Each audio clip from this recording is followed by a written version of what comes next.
Il y a des sujets en biologie humaine qui captivent immédiatement l'imagination.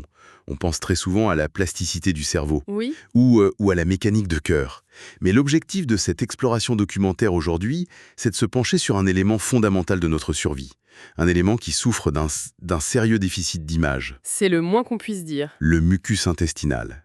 Et plus particulièrement, les usines cellulaires qu'elles produisent, les fameuses cellules caliciformes. Voilà, c'est ça. Cette analyse se base sur un article scientifique de 2022 rédigé par Gustafsson et Johansson. Le titre original, c'est The Role of Goblet Cells and Mucus in Intestinal Homeostasis. Un papier très complet, en effet. Je suis ravie de pouvoir en discuter. Moi aussi, je suis vraiment ravi. Alors, décortiquons tout ça. La mission aujourd'hui n'est pas de faire un simple catalogue anatomique. Il s'agit de comprendre comment une substance que l'on perçoit souvent comme une simple sécrétion visqueuse un peu dégoûtante est en réalité une forteresse dynamique, Complètement. une forteresse intelligente et surtout la première ligne de défense de notre organisme. Le point de départ pour bien comprendre cette forteresse, c'est de regarder le paradoxe architectural de notre tractus intestinal. C'est-à-dire, C'est un environnement qui doit gérer une contradiction permanente. D'un côté, sa fonction première est d'absorber des nutriments et de l'eau, bien sûr, pour nous nourrir, c'est ça, ce qui nécessite inévitablement une barrière poreuse, perméable. Si on construit un mur de béton, la nutrition s'arrête net. logique. Mais de l'autre côté, la lumière de l'intestin, l'intérieur quoi, c'est l'un des environnements les plus hostiles qui soit. L'épithélium doit survivre aux acides, aux enzymes digestives qui sont capables de dégrader nos propres tissus. Oui, on s'autodigérerait sinon. Exactement. Et bien sûr, il faut survivre à des milliards de micro-organismes, qu'ils soient symbiotiques ou pathogènes d'ailleurs. Donc, gérer cette frontière si délicate, c'est le rôle exclusif de la cellule caliciforme. Et la stratégie de cette cellule, d'après les sources qu'on a épluchées, ça ne consiste pas simplement à sécréter de l'eau un peu épaisse. Ah non, pas du tout.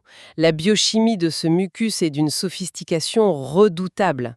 La clé de voûte de cette structure, c'est une protéine géante, la mucine 2, qu'on appelle souvent MUC2.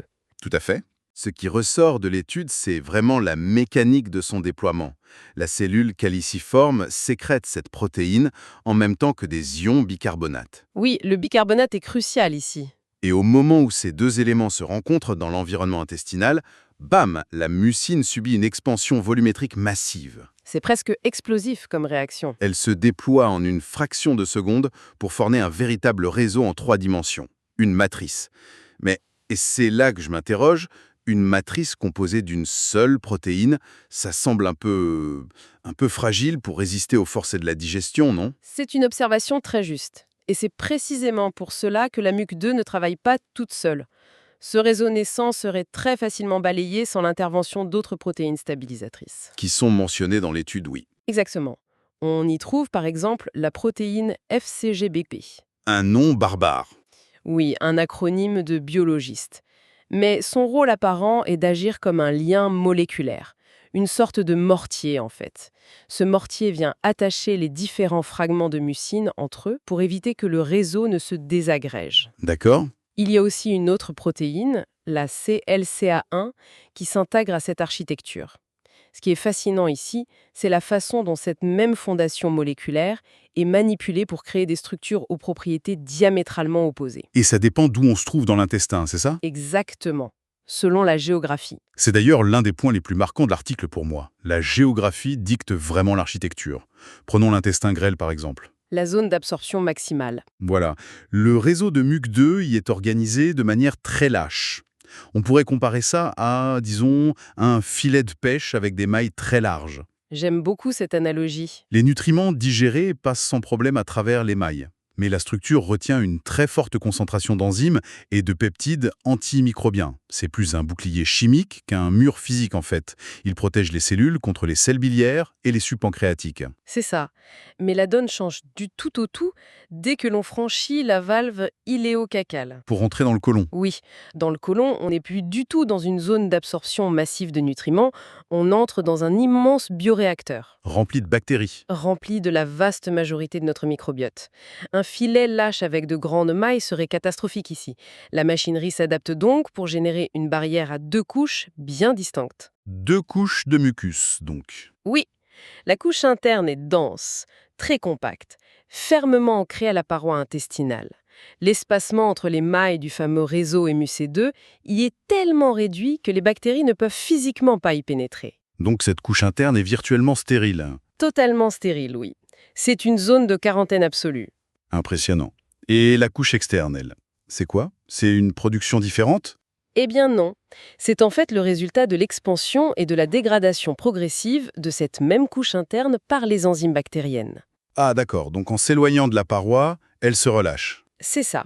Elle devient plus lâche. Et c'est dans cette couche externe que les bactéries résident et interagissent. D'ailleurs, il y a une autre fonction mécanique de ce mucus colique qui est assez rarement évoquée, je trouve. L'emballage des déchets? Oui, l'étude montre que ce mucus ne se contente pas de tapisser les parois fixes de l'intestin, il vient activement encapsuler les matières fécales. Il les emballe. Il forme un vrai film lubrifiant autour du contenu de l'intestin pour minimiser l'abrasion. Ça évite les dommages mécaniques sur l'épithélium pendant le transit. C'est une fonction de protection balistique en quelque sorte. Le contenu peut être vraiment abrasif. Sans cet emballage mucineux, le renouvellement des cellules de l'intestin devrait être encore plus rapide pour compenser les dégâts physiques. Tout à fait. Donc si je fais un petit résumé rapide pour l'auditoire, l'intestin grêle utilise un mucus lâche comme un filet chimique pour absorber les nutriments, Oui. et le côlon, lui, déploie un bouclier dense à 2 couches pour repousser les milliards de microbes. Et il emballe même les déchets. On a donc une même protéine de base, la MUC2, qui réussit l'exploit de se comporter comme un simple filtre poreux, puis comme un blindage imperméable, et enfin comme un lubrifiant. C'est une adaptabilité assez bluffante. Complètement. Ce qui amène inévitablement à se demander comment une simple petite cellule peut orchestrer une telle production. Historiquement, on imaginait la cellule caliciforme comme un simple réservoir à mucus. Une forme de coupe, d'où son nom d'ailleurs. Calice, caliciforme, oui. Mais cette vision très homogène a totalement volé en éclats. Grâce aux nouvelles technologies, Grâce aux techniques de séquençage de l'ARN, cellule par cellule, l'article de Gustafsson et Johansson met vraiment en évidence qu'on ne parle pas d'une seule et même entité. C'est une population cellulaire hautement diversifiée. il y a plusieurs types de cellules calciformes. Oui, il y a bien sûr les cellules dites canoniques. Elles sont situées dans les cryptes intestinales et assurent la production de base pour maintenir l'épaisseur de la barrière.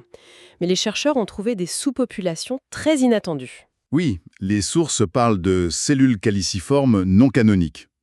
Et le plus surprenant, c'est que leur profil génétique montre qu'elles ne font pas que sécréter du mucus. C'est exact. Elles expriment des gènes liés à l'absorption et à la métabolisation des nutriments. Ça brouille complètement la frontière classique entre une cellule sécrétrice et une cellule absorbante. Ça remet en cause pas mal de dogmes. On trouve aussi des populations très spécifiques, comme les cellules intercryptes dans le côlon supérieur. Elles sont exposées directement au flux intestinal. Mais quel que soit le type, la fabrication de cette fameuse protéine MUC2 est une véritable épreuve de force. L'article décrit cette synthèse comme un fardeau monumental pour la cellule. Monumental est le bon mot. Il faut s'imaginer l'échelle de cette protéine. MUC2 est un véritable mastodonte moléculaire. Pour qu'elle soit fonctionnelle, elle doit être synthétisée, puis correctement pliée dans le réticulum endoplasmique de la cellule. Elle doit adopter une forme 3D précise. Voilà. Elle forme des dimères, puis des trimères, et enfin, elle doit subir une glycosylation massive.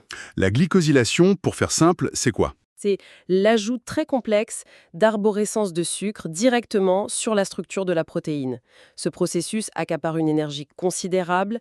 L'assemblage continu de ces molécules géantes place la cellule caliciforme dans un état de stress métabolique permanent.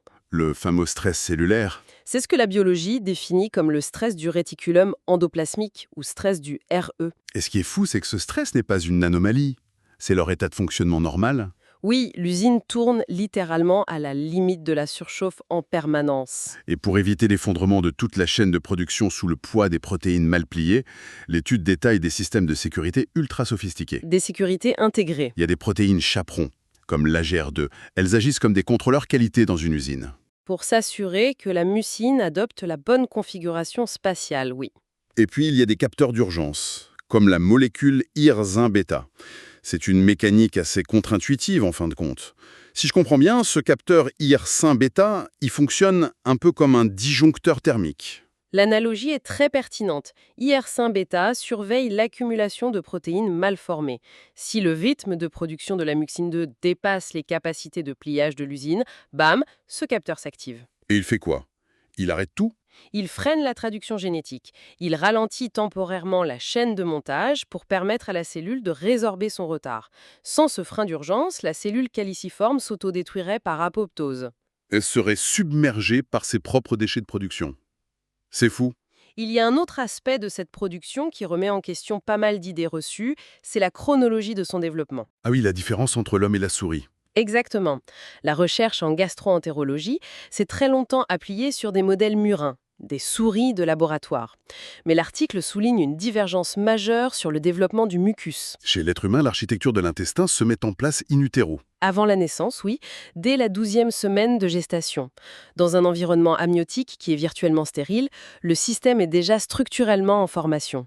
Les cellules caliciformes sont déjà là. Et chez la souris, c'est différent. Très différent. Cette distinction est d'ailleurs fondamentale pour interpréter les données scientifiques. Chez les rongeurs, le tractus intestinal est encore très immature à la naissance. La prolifération des cellules caliciformes et la formation de la couche du mucus mature se produisent de manière postnatale. Après la naissance. Oui, elles coïncident avec l'aridée massive des bactéries de l'environnement.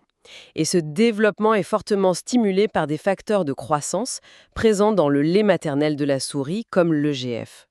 Ce qui veut dire que si l'on étudie l'impact initial du microbiome sur la formation de la muqueuse chez la souris, on observe un processus qui, chez l'humain, a en grande partie déjà eu lieu. Et ça, bien avant le tout premier contact avec les bactéries. C'est exactement le genre de nuance qui explique pourquoi certaines thérapies testées sur des animaux peinent parfois à être transposées à la médecine humaine. Le contexte développemental dicte l'interaction future avec l'environnement. Donc, pour faire un deuxième petit point d'étape, les cellules caliciformes sont de plusieurs types spécialisés. Elles travaillent tellement dur pour fabriquer ce mucus complexe qu'elles vivent sur le fil du rasoir du stress cellulaire. Et notre développement humain a une longueur d'avance sur celui de la souris. C'est un excellent résumé. Mais c'est là que ça devient vraiment intéressant. L'article de 2022 explore une dimension de ces cellules qui dépasse la simple construction d'un mur passif. Ces cellules communiquent. Elles ont un rôle diplomatique direct avec notre système immunitaire. Et c'est l'un des changements de paradigme les plus profonds de ces dernières années en biologie. On pensait que c'était juste un mur. Oui, on a longtemps considéré cette barrière muqueuse comme un dispositif purement séparatif. Or, l'étude détaille le mécanisme des GAPS, les Goblet Cell Associating Antigen Passage. Les passages d'antigènes associés aux cellules caliciformes. C'est ça. Certaines de ces cellules ont la capacité étonnante de capturer des antigènes, c'est-à-dire de petites portions de nourriture ou même des composants bactériens présents dans la lumière de l'intestin. Et elles en font quoi? Elles les transfèrent physiquement à travers l'épithélium, de l'autre côté du mur. Elles créent un corridor sécurisé, en fait, pour faire passer des échantillons directement aux cellules dendritiques du système immunitaire qui sont postées juste derrière. Exactement. Et le but de cet échantillonnage n'est surtout pas de déclencher une attaque inflammatoire généralisée. Au contraire. Le but documenté de ces GIPs, c'est d'enseigner la tolérance.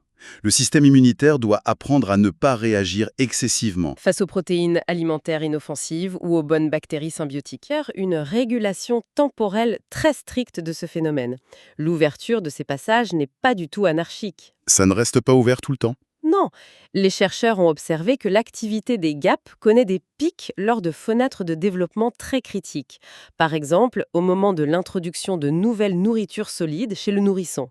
C'est pour recalibrer la tolérance immunitaire face à ces nouveaux aliments. C'est d'une précision incroyable.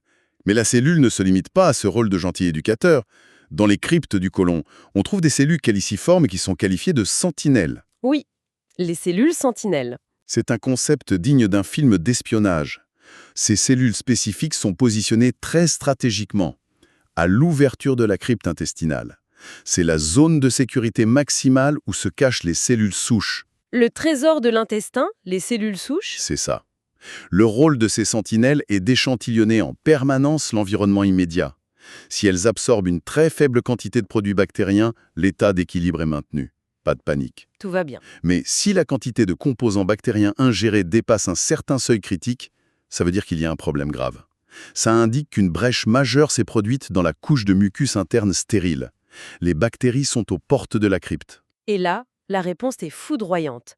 La cellule sentinelle déclenche une alarme biochimique interne médiée par un complexe protéique qu'on appelle l'inflammasome NLRP6. C'est un peu comme un agent de sécurité qui verrait des intrus forcer la porte et qui déclencherait les lances à incendie de tout le bâtiment en appuyant sur un gros bouton rouge. C'est une excellente métaphore.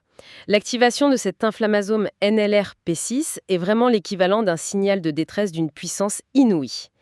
Ce qui se produit n'est pas seulement une réaction isolée de la pauvre cellule sentinelle. Elle prévient les autres. Oui. Le signal de danger est transmis sous forme d'ondes calciques intenses à toutes les cellules caliciformes adjacentes, qui sont situées plus profondément dans la crypte. Le calcium joue le rôle de messager d'urgence. C'est ça. Cette augmentation très soudaine du calcium force toutes ces cellules à fusionner leur vésicule de stockage avec leur membrane. En même temps. Le résultat, c'est une exocytose explosive. Les cellules libèrent simultanément des quantités massives de mucus dans la crypte. Ça crée un flux sortant, un véritable courant de lavage à haute pression. Qui repousse physiquement les bactéries invasives hors de la zone critique. La distance de sécurité est restaurée. Ce n'est donc pas seulement un mur statique, c'est un système de surveillance doté d'un mécanisme de purge actif et coordonné. Si je résume cette troisième partie samedi, au-delà de la barrière physique, ces cellules agissent comme des informateurs diplomatiques pour notre immunité, tout en possédant un bouton d'urgence en cas d'intrusion majeure. C'est une réponse de défense spatiale extrêmement chorégraphiée. Mais attention, la complexité de cette chorégraphie est aussi son principal point faible. Maintenir une telle infrastructure demande des ressources immenses et un environnement métabolique parfait. Sinon, ça casse. Si l'on relie cela à une perspective plus large, l'article met en évidence comment l'effondrement de ce système est très souvent le point de bascule vers des pathologies chroniques sévères. Comme la colite ulcéreuse. Oui, la colite ulcéreuse, une maladie inflammatoire chronique de l'intestin, illustre parfaitement ce point. L'étude montre que la maladie n'est pas nécessairement initiée par une attaque bactérienne fulgurante de l'extérieur. C'est une défaillance interne. Souvent, oui. C'est une défaillance de l'usine elle-même. Si le stress du réticulum endoplasmique dont on parlait tout à l'heure n'est plus maîtrisé, les cellules caliciformes subissent une mort cellulaire programmée, prématurée. Surtout les cellules intercryptes qui sont très exposées. Elles meurent d'épuisement. Et la conséquence directe de cette mort accélérée, c'est l'amincissement immédiat de la couche interne de mucus. Le microbiote luminal, même s'il est composé de bonnes bactéries, entre alors en contact direct et prolongé avec l'épithélium. Et ça provoque une cascade inflammatoire ininterrompue. C'est ça. Et le drame, c'est que l'inflammation modifie à son tour le métabolisme des cellules restantes. Ça altère la glycosylation de la protéine MUC2. Le nouveau mucus qui est produit est alors défectueux, il est moins visqueux et incapable de rétablir la barrière. C'est la définition clinique d'un cercle vicieux auto-entretenu.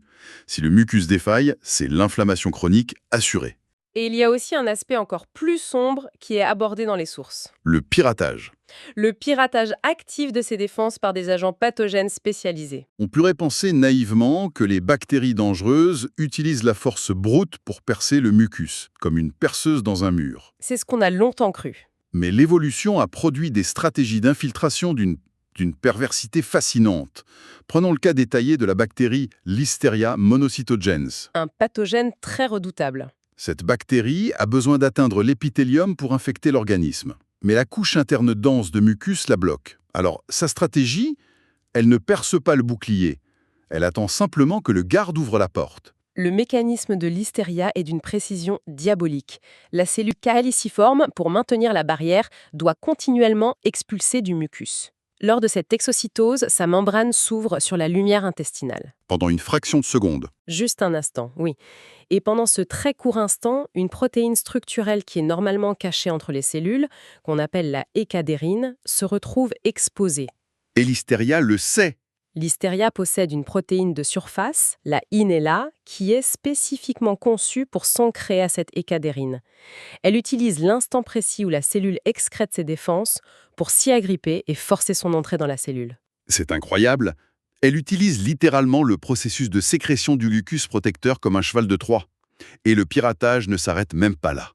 L'étude indique qu'une fois à l'intérieur de la cellule caliciforme, des pathogènes comme Listeria ou Salmonella exploitent les voies de transport intracellulaires. Elle voyage incognito ? Elle traverse la cellule de part en part. et elles ressortent de l'autre côté, derrière les lignes de défense, prêtes à causer une infection systémique. Il y a même des virus, comme les astrovirus, qui ciblent spécifiquement les cellules caliciformes pour détourner leur machinerie et s'y répliquer. La forteresse devient ainsi la principale faille de sécurité. En résumé pour cette partie, les intrus les plus astucieux se servent des sentinelles, même comme de portes d'entrée. Ces observations modifient fondamentalement notre compréhension des infections intestinales. Les pathogènes les plus efficaces n'ont pas besoin de détruire le mucus.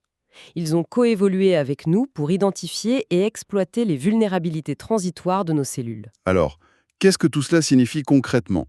En dehors du laboratoire, je veux dire. L'implication la plus directe de cette analyse réside dans notre rapport quotidien au microbiome. Tout le monde parle du microbiome aujourd'hui.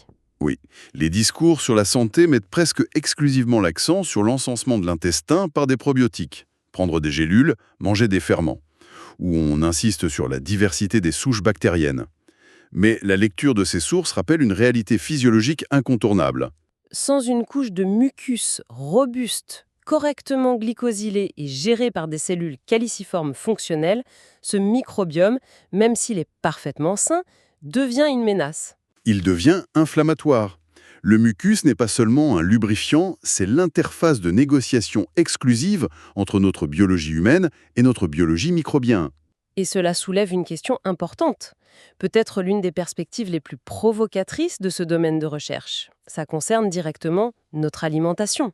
Les fibres. Oui, les sources évoquent la plasticité de ce mucus face aux nutriments que nous ingérons. Il a été clairement démontré que dans un régime alimentaire carencé en fibres complexes, le microbiome est affamé. Les bactéries n'ont plus rien à manger. Exactement. Et pour survivre, certaines populations bactériennes modifient leur expression enzymatique.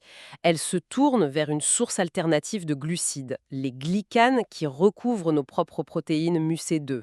C'est une dynamique implacable. En d'autres termes, privées de fibres, nos propres bactéries symbiotiques se mettent à dévorer la couche de mucus qui protège notre épithélium. Elles érodent notre barrière de l'intérieur. Les fibres ne servent donc pas seulement à nourrir les bonnes bactéries, elles servent de diversion pour éviter que les bactéries ne nous consument. Si le simple équilibre des macronutriments que l'on ingère détermine si notre microbiome agit comme un bouclier ou comme une force érosive destructrice, cela ouvre des pistes thérapeutiques fascinantes. Totalement.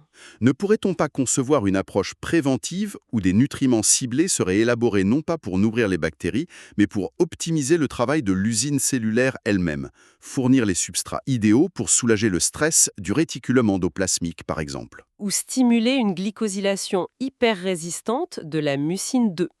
Transformer ainsi notre barrière intestinale en un rempart impénétrable sur commande. L'avenir de la gastro-entérologie réside très probablement dans cette modulation biochimique fine de la barrière plutôt que dans la seule manipulation bactérienne. Comprendre la machinerie permet d'envisager son renforcement tactique. Il y a de quoi voir la biologie de notre digestion sous un angle résolument nouveau. Je suis tout à fait d'accord. L'élégance des mécanismes cachés, depuis les capteurs de stress interne jusqu'aux alarmes d'exocytose massive face aux intrus, prouve que l'évolution a transformé une simple couche visqueuse en l'un des systèmes défensifs les plus aboutis de notre corps. Poursuivre l'exploration rigoureuse de ces sources scientifiques est essentiel pour appréhender cette complexité. Merci beaucoup pour cet échange. À bientôt pour de nouvelles explorations documentaires et de nouvelles découvertes passionnantes.